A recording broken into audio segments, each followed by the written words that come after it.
Imagine, this is a video. ഞാൻ just ഇങ്ങനെ എങ്ങോട്ടേക്ക് പിടിക്കാം.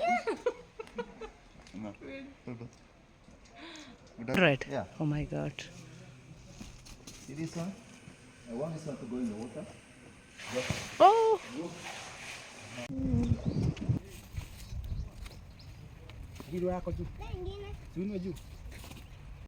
ഹായ് ഹലോ, പുതിയൊരു വീഡിയോയിലേക്ക് എല്ലാവർക്കും സ്വാഗതം.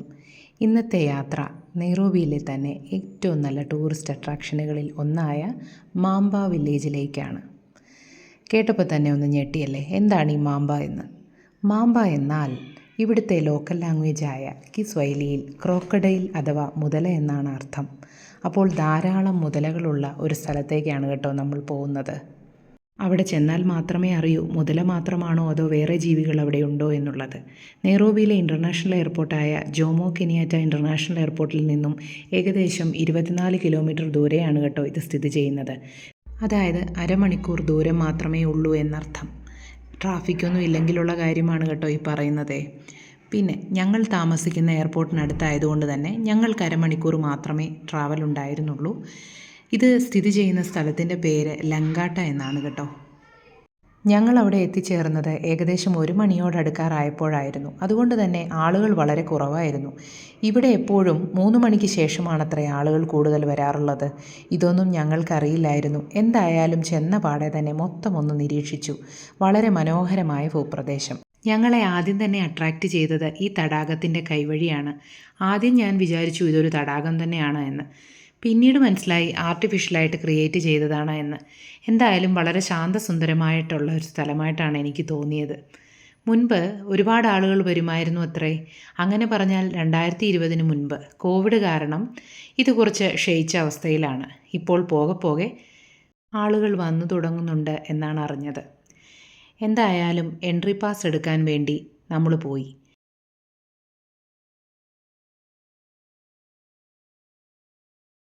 മുതലയെ കാണാൻ മുറവിളി കൂട്ടുകയാണ് എൻ്റെ മോൻ. അതുകൊണ്ട് തന്നെ എൻ്റെ ഹസ്ബൻഡിനോട് ഞാൻ പറഞ്ഞു പെട്ടെന്ന് തന്നെ പോയി പാസ് എടുക്കാൻ. നോൺ റെസിഡൻ്റ് ആയ അഡൽട്ടിന് 1500 ഷില്ലിങ്ങും ചൈൽഡിന് 750 ഷില്ലിങ്ങും വെച്ചാണത്രേ. എന്നാൽ ഞങ്ങൾക്ക് ഇവിടുത്തെ ID കാർഡ് ഉള്ളത് കൊണ്ട് തന്നെ 1250 ഷില്ലിങ് മാത്രമേ ആയുള്ളൂ ഞങ്ങൾക്ക് 3 പേർക്കും കൂടി. എന്നാൽ സിറ്റിസൺ ആയിരുന്നുവെങ്കിൽ 800 ഷില്ലിങ്ങിനുള്ളിൽ തന്നെ 3 പേർക്കും കയറാമായിരുന്നു. എന്തായാലും കാര്യങ്ങൾ പറഞ്ഞു തരാനായിട്ട് ഒരു ഗൈഡിനെയും സെറ്റാക്കി ഞങ്ങൾ മുന്നോട്ട് നടന്നു. ആദ്യം തന്നെ കുഞ്ഞൻ മുതലകളെ കാണാൻ പോയി. ഏകദേശം 10 മുതലകളോളം അവിടെ ഉണ്ടായിരുന്നു. ഈസ്റ്റ് ആഫ്രിക്കയിലെ തന്നെ ഏറ്റവും വലിയ മുതല ഫാമുകളിൽ ഒന്നാണ് ഇത്. ഈ കിടക്കുന്ന മുതലകളെ നൈൽ ക്രോക്കഡൈൽ എന്നാണ് വിളിക്കുന്നത് അത്രേ. ആഫ്രിക്കയിലെ തന്നെ ബിഗ്ഗസ്റ്റ് ക്രോക്കഡൈലിൻ്റെ ബേബീസാണ് ഈ കിടക്കുന്നത്. 5 മീറ്ററോളം ഇതിന് സഞ്ചരിക്കാനാവുമെന്നാണ് ഗൈഡ് പറയുന്നത്. 500 കിലോയോളം ഭാരവും വരുമത്രേ. ആഫ്രിക്കയിൽ കോമൺ ആയി കണ്ടുവരുന്നത് 3 തരം ക്രോക്കഡൈൽ ആണെങ്കിലും ഏറ്റവും കൂടുതലുള്ള ഒരു വിഭാഗമാണ് ഈ നൈൽ ക്രോക്കഡൈൽ. 70 വർഷം വരെ ജീവിക്കാൻ ഇതിന് പറ്റുമത്രേ. ആഴ്ചയിൽ ഒരിക്കൽ മാത്രമാണ് ഇവർക്ക് ഭക്ഷണം കൊടുക്കുന്നത്, പ്രത്യേകിച്ച് സൺഡേസിൽ മാത്രം. ക്രോക്കഡൈൽ ഒരിക്കലും ഫുഡിനായിട്ട് വഴക്കുണ്ടാക്കില്ല എന്നാണ് ഇദ്ദേഹം പറയുന്നത്. പകരം അവ share ചെയ്യുമത്രേ.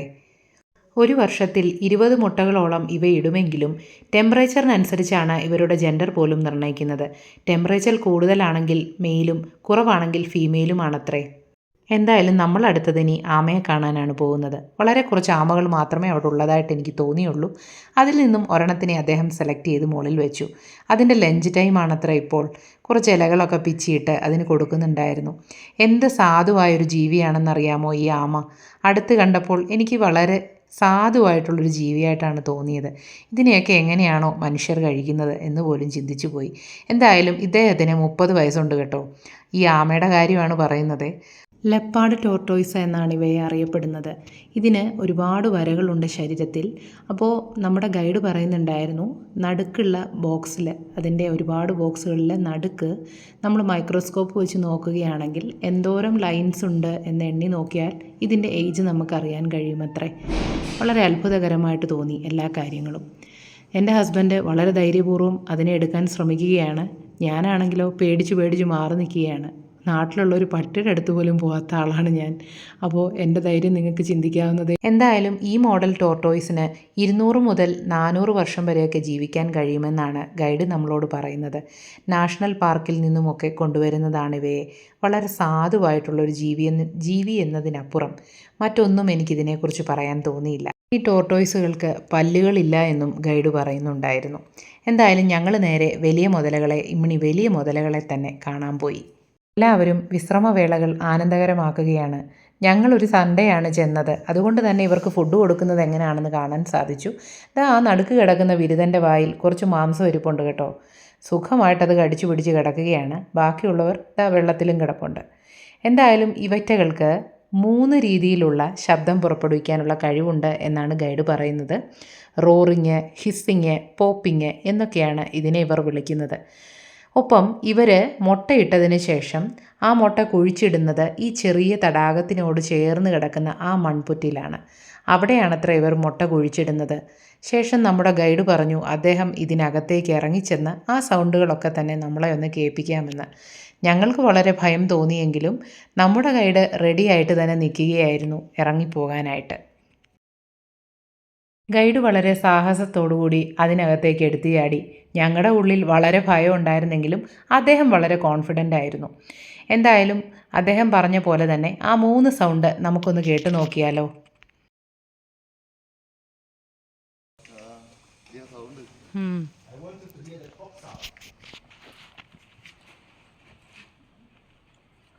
Look. Hear the raw sound? Here now for the top sound.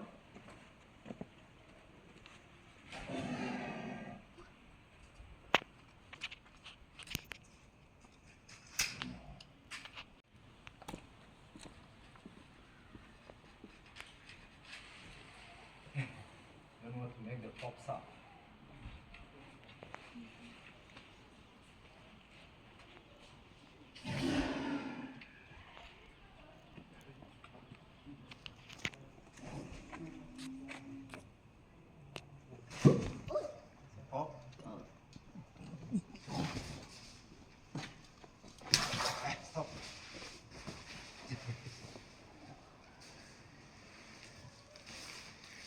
ഗൈഡിൻ്റെ സാഹസികമായിട്ടുള്ള എല്ലാ പ്രകടനങ്ങൾക്കും ശേഷം ഞങ്ങൾ ഓപ്പോസിറ്റ് സൈഡിലുള്ള ലേക്കിലേക്കും അവിടെ എന്തൊക്കെ ജീവജാലങ്ങളാണ് ഉള്ളതെന്ന് കാണാൻ വേണ്ടി പോകാൻ തുടങ്ങുകയായിരുന്നു. ഈ ചെറിയ പാലത്തിലൂടെ തന്നെ നടന്നു നീങ്ങിക്കൊണ്ടിരുന്നപ്പോഴാണ് നമ്മുടെ ഗൈഡ് പറയുന്നത് ഈ തടാകം നിർമ്മിച്ചിരിക്കുന്നത് ആഫ്രിക്കയുടെ മാപ്പിൻ്റെ സ്റ്റൈലിലാണത്രേ. ഞാൻ ആദ്യം വിശ്വസിച്ചില്ല. എന്താണ് ഇദ്ദേഹം പറയുന്നതെന്ന് പോലും എനിക്ക് മനസ്സിലായില്ല. ആ മാപ്പ് ഞാൻ നേരെ ഒന്ന് നോക്കിയപ്പോൾ അതിലുള്ള എല്ലാ രാജ്യങ്ങളുടെയും പേര് ഓരോരോ മൂലയിൽ ഓരോ ബോർഡുകളിലായിട്ട് അവർ കൊത്തിവെച്ചിട്ടുണ്ട്. അതായത് ആഫ്രിക്കയുടെ മോഡലിൽ തന്നെയാണ് ഈ തടാകം നിർമ്മിച്ചിരിക്കുന്നത്. ഏതൊക്കെ രാജ്യങ്ങൾ എവിടെയൊക്കെ വരുമെന്ന് കൃത്യമായിട്ട് അവർ രേഖപ്പെടുത്തിയിട്ടുമുണ്ട്. തടാകത്തിലേക്ക് പോകാൻ തുടങ്ങിയപ്പോൾ ഗൈഡ് ഒരു കാര്യം കൂടി പറഞ്ഞു. ഈ മുതലകളുടെ മുട്ടകൾ ഇവിടെ പലരും ബ്രേക്ക്ഫാസ്റ്റായിട്ടും ഇതിൻ്റെ ഇറച്ചി വിൽക്കുന്ന സ്ഥലങ്ങളും ഇവിടെ ഉണ്ട് എന്നത്രേ. കേട്ടപ്പോൾ തന്നെ ഞങ്ങളൊന്ന് ഞെട്ടി. എങ്ങനെയാണാവോ ഇതിൻ്റെ മുട്ടകളൊക്കെ കഴിക്കാൻ തോന്നുന്നത്. അതിനുശേഷം അദ്ദേഹം പറയുകയായിരുന്നു, നിങ്ങൾക്ക് വേണമെങ്കിൽ ഒരു പട്ടിയെ വളർത്തുന്നതിന് പകരം ഒരു മുതലയെ വളർത്തിക്കൂടെ എന്ന്. ഞങ്ങൾ ചിരിച്ചു. ഇവിടെയൊക്കെ വന്ന് കാണാൻ സാധിച്ചതിൽ ഞങ്ങൾ വളരെ ഭാഗ്യമുള്ളവരാണെന്ന് ഞങ്ങൾ പരസ്പരം പറയുകയും ചെയ്തു. നാട്ടിലെ കോളാമ്പി പൂക്കൾ ഒരുപാട് നിപ്പുണ്ടായിരുന്നു. അപ്പോഴാണ് ലേക്കിൽ ആരോ ഒരു പ്രായമുള്ള ഒരാളുടെ ഫോട്ടോ പോലെ എനിക്ക് തോന്നി, ഒരു രൂപം. ഞാൻ ചോദിച്ചപ്പോൾ എൻ്റെ കുഞ്ഞ് പറയുക അപ്പൂപ്പനാണ് എന്ന്. എന്തായാലും അപ്പൂപ്പനെ പോലെ ഇരിക്കുന്ന ഒരു പ്രായമായ മനുഷ്യൻ്റെ രൂപം ആരാണാവോ. മുന്നോട്ട് നടന്ന് നീങ്ങി ഞങ്ങൾ കുറച്ച് ദൂരം നടന്നപ്പോഴത്തേക്കും ലേക്കിൻ്റെ പകുതി ഭാഗത്തെത്തി. അവിടെ കണ്ട രാജ്യമാണ് ലിബിയ. ആദ്യം കണ്ട രാജ്യം ഏതാണെന്ന് ഓർമ്മയുണ്ടോ? ഈജിപ്റ്റായിരുന്നു. അതിനുശേഷം നോക്കിയപ്പോൾ കുറേ കൊത്തുപണികൾ, ആഫ്രിക്കയുടെ തനതായ മൃഗങ്ങളെ വേട്ടയാടുന്ന രീതികളും അവിടുത്തെ ഒരു കൾച്ചറും കാര്യങ്ങളും ഒക്കെ തന്നെയാണ് കേട്ടോ അത് കൊത്തിവെച്ചിരിക്കുന്നത്. എൻ്റെ ഹസ്ബൻഡ് പറയുകയായിരുന്നു, ക്ഷയിച്ചു പോയ ഒരു തറവാടിൻ്റെ ലക്ഷണമാണ് ഇതിനെന്ന്. എനിക്കും അങ്ങനെ തന്നെയാണ് കേട്ടോ തോന്നിയത്. വളരെ നല്ല രീതിയിൽ കൊത്തിവെച്ചിട്ടുണ്ടായിരുന്നു ഓരോന്നും. ഇതിനകത്ത് എന്താണെന്നൊന്നും ഞങ്ങൾ എത്തി നോക്കിയില്ല. പകരം ഓരോന്നും ക്യാപ്ചർ ചെയ്തെടുക്കാമെന്ന് വിചാരിച്ചു. അത്ര മനോഹരമായിട്ട് തന്നെ ഓരോന്നും കൊത്തിവെച്ചിട്ടുണ്ട്. ഒരു കടുവയോ ആണോ ഒരു സിംഹത്തിനെയാണോ എന്നറിയില്ല. വേട്ടയാടുന്ന ഒരു ഫോട്ടോയാണ് ആദ്യം കണ്ടത്. പിന്നീട് അവരുടെ കൾച്ചറിൻ്റെ ഭാഗമായിട്ടുള്ള ഓരോരോ കാര്യങ്ങളിങ്ങനെ കൊത്തി വെച്ചിട്ടുണ്ട്. എന്താണെന്നോ ഏതാണെന്നോ ഒന്നും ഞങ്ങൾ അന്വേഷിച്ചില്ല. ഞങ്ങൾ വളരെ പെട്ടെന്ന് തന്നെ ലേക്കിലേക്ക് എത്തി നോക്കാനുള്ള ശ്രമമായിരുന്നു. അടുത്ത രാജ്യം ഏതാണ് കൊത്തിവെച്ചിരിക്കുന്നത് എന്ന് ഞാൻ വളരെ ആവേശത്തോടു കൂടി നോക്കിയപ്പോൾ മൊറോക്കോയാണ് കൊത്തിവെച്ചിരിക്കുന്നത്. എന്തായാലും കുറച്ച് ദൂരം നടന്നു നോക്കിയപ്പോൾ വളരെ മനോഹരമായിട്ട് വളരെ ശാന്തതയുള്ളൊരു സ്ഥലം. ഇവിടെ മോസ്റ്റ്ലി പിക്നിക്കിന് വരാനും അതുപോലെ വൈകുന്നേരങ്ങൾ ആനന്ദകരമാക്കാൻ കുടുംബത്തോടെ വന്നിരിക്കാനും പറ്റിയൊരു സ്ഥലമായിട്ടാണ് എനിക്ക് തോന്നിയത്. എന്തുകൊണ്ടാണ് ഇത്രയും കാലം ഞങ്ങളിവിടെ വരാതെ പോയത് എന്ന് പോലും ചിന്തിച്ചു പോയി. കുറേ പക്ഷികളും അവറ്റകളുടെ കൂടുകളുമാണ് ഈ മരം നിറയെ. മനുഷ്യർ ഒരുപാട് അതിനെ ഡിസ്റ്റർബ് ചെയ്യാത്തത് കൊണ്ട് തന്നെ അത് സമാധാനമായിട്ട് ജീവിക്കുന്നു. അടുത്ത രാജ്യത്തിൻ്റെ ബോർഡായിരുന്നു കേട്ടോ അത്. സിറാലിയോൺ എന്നാണ് ആ രാജ്യത്തിൻ്റെ പേര്. ഞാൻ ആദ്യമായിട്ടാണ് കേട്ടോ ഇതൊക്കെ കേൾക്കുന്നത് പോലും. കുഞ്ഞുങ്ങളെ കൊണ്ട് വന്നു കഴിഞ്ഞാൽ അവർക്ക് എൻജോയ് ചെയ്യാനുള്ള ഒരുപാട് കാര്യങ്ങൾ അവിടെ ഒരുക്കിയിട്ടുണ്ട്. ഇപ്പോൾ ആളുകൾ പൊതുവെ ഞാൻ പറഞ്ഞ പോലെ കോവിഡ് സമയത്തിന് ശേഷം ആളുകൾ പൊതുവെ കുറവായതുകൊണ്ട് തന്നെ ഇവിടെ അത്ര സജീവമല്ല. എന്തെങ്കിലും കുറച്ച് പേരൊക്കെ വന്നാൽ മാത്രമേ ഇവർക്കിവിടെ ബിസിനസ് കിട്ടുകയുള്ളൂ. എന്തായാലും നടന്ന് നീങ്ങി ചെന്നത് നമ്മുടെ ഒട്ടകപ്പക്ഷിയുടെ അടുത്തേക്കായിരുന്നു. ധാരാളം മരങ്ങളുണ്ട് അവിടെ. കിളികളുടെ ഒച്ചയും മരത്തിൻ്റെ തണലും കൂടിയായപ്പോൾ ഒരുപാട് ആശ്വാസം തോന്നി ആ നട്ടുച്ച സമയത്ത്. മുളകളിലെല്ലാം ഓരോ പേരുകൾ എഴുതി വെച്ചിരിക്കുന്നു. ഞാനും പോയി എൻ്റെ പേര് എഴുതിയാലോ എന്ന് ആലോചിച്ചു. പിന്നെ വേണ്ടാന്നും വെച്ചു. എന്തായാലും 2 ഒട്ടകപ്പക്ഷികളാണ് അവിടെയുള്ളത്. ഒരാൾ നല്ല വിശ്രമത്തിലാണ്, മറ്റേയാൾ തീറ്റ തേടി നടക്കുകയുമാണ്. നമ്മളതിനെ ഒന്ന് അടുത്ത് കാണാൻ വേണ്ടി പലതവണ ശ്രമിച്ചെങ്കിലും അവ 2 പേരും ദൂരത്തിലിരിക്കുകയായിരുന്നു. എങ്ങനെയെങ്കിലും ഒരെണ്ണത്തിനെയെങ്കിലും ഒന്ന് അടുത്ത് കാണണമെന്ന് ആഗ്രഹം തോന്നി. മുമ്പ് നാഷണൽ പാർക്കിൽ പോയപ്പോൾ പോലും ഇതിനെ ഒന്ന് ശരിക്ക് കാണാൻ പറ്റിയില്ല. മുതലകൾ മാത്രമേ ഉള്ളൂ എന്ന് വിചാരിച്ച വന്ന ഞങ്ങൾക്ക് മനസ്സിൽ ലഡു പൊട്ടിയ അവസ്ഥ തന്നെയായിരുന്നു. ഒട്ടകപ്പക്ഷിയും പിന്നെ ആമയെയും ഒപ്പം തടാകത്തിലുള്ള കുറച്ച് കാര്യങ്ങളും കൂടി നിരീക്ഷിക്കാമെന്ന് വിചാരിച്ചിരുന്നപ്പോഴാണ് എൻ്റെ അടുത്തേക്ക് ഒരാൾ വന്നു. കൂട്ടത്തിൽ കയ്യിൽ ഇച്ചിരി ഇലയുമുണ്ട്. ഇല കണ്ടപ്പോഴത്തേക്കും ആശാൻ ഓടി വന്നു. ഞങ്ങൾക്ക് ഈ ബുദ്ധി പോയില്ലല്ലോ എന്ന് ഞങ്ങൾ ചിന്തിച്ചു. ഇലകളൊക്കെ കാണിച്ചപ്പോഴത്തേക്കും ഫുഡാണെന്ന് അതിന് മനസ്സിലായി. അപ്പോഴേക്കും അടുത്ത് ഓടി വന്നു. എനിക്ക് നന്നായിട്ട് അതിനെ ഒന്ന് വീക്ഷിക്കാൻ കഴിഞ്ഞു. ഇത്രയും അടുത്ത് ആദ്യമായിട്ടാണ് കേട്ടോ ഒട്ടകപ്പക്ഷിയെ കാണുന്നത്. അതിൻ്റെ ഒരു സന്തോഷം എൻ്റെ മനസ്സിന് നന്നായിട്ടും ഉണ്ടായിരുന്നു. ഫോട്ടോകളിലും TV-യിലും മാത്രം കണ്ടിട്ടുള്ളതൊക്കെ നേരിട്ട് കാണുമ്പോൾ മനസ്സിന് ഭയങ്കര സന്തോഷം തന്നെയല്ലേ. ഇതുമാത്രം കണ്ടുകൊണ്ടിരുന്നാൽ പറ്റില്ല. തടാകത്തിൽ ഇനി എന്തൊക്കെയുണ്ട് എന്നുകൂടി ഒന്ന് അന്വേഷിക്കണമല്ലോ. ഞാൻ നോക്കിയപ്പോഴത്തേക്കും കുറച്ച് കാട്ടുതാറാവും അതുപോലെ തന്നെ നമ്മുടെ നാട്ടിലെ നീർക്കാക്കയോട് സമാനമായ ആളുകളും അതിനകത്തുണ്ടായിരുന്നു. ഹസ്ബൻഡിനെ ഒന്ന് ചട്ടം കെട്ടി ഒരു ബോട്ടിങ് കിട്ടിയാൽ കൊള്ളാമായിരുന്നു എന്ന് പറഞ്ഞു.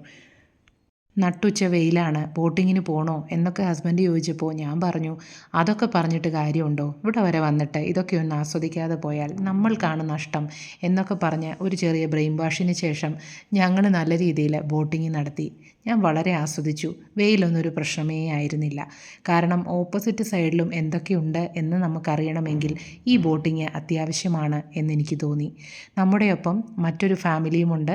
അവരുടെ കയ്യിലൊരു കുഞ്ഞുണ്ട്. തീരെ കുഞ്ഞാണത്. എൻ്റെ കുഞ്ഞിനെ ഓർത്ത് പേടിച്ചിരുന്നപ്പോൾ അതിനെക്കാട്ടിലും ചെറിയൊരു കുഞ്ഞ് വന്നല്ലോ എന്നോർത്ത് ആശ്വസിച്ച് ബോട്ടിങ് നടത്തി. ശരിക്കും പറഞ്ഞു കഴിഞ്ഞാൽ കേരളത്തിൻ്റേതായിട്ടുള്ളൊരു ഭൂപ്രകൃതി. ഒരുപാട് കാട്ടുതാറാവുണ്ട് എന്നാണ് കുഞ്ഞും പറയുന്നത്, അമ്മേ താറാവ് എന്ന്. ഞാൻ പറഞ്ഞു അത് നാട്ടിലെ താറാവിനോട് സമാനമായിട്ടുള്ളതല്ല, കാട്ടുതാറാവാണത്രേ. എനിക്കറിയില്ല ഇതിൻ്റെ വ്യത്യാസം എന്താണെന്നൊന്നും. എൻ്റെ ഭർത്താവാണ് പറഞ്ഞത് ഇത് കാട്ടുതാറാവാണത്രേ. പുള്ളിക്ക് അറിയാമായിരിക്കും. ഒരുപാട് കിളികൾ മരത്തിലുണ്ട്.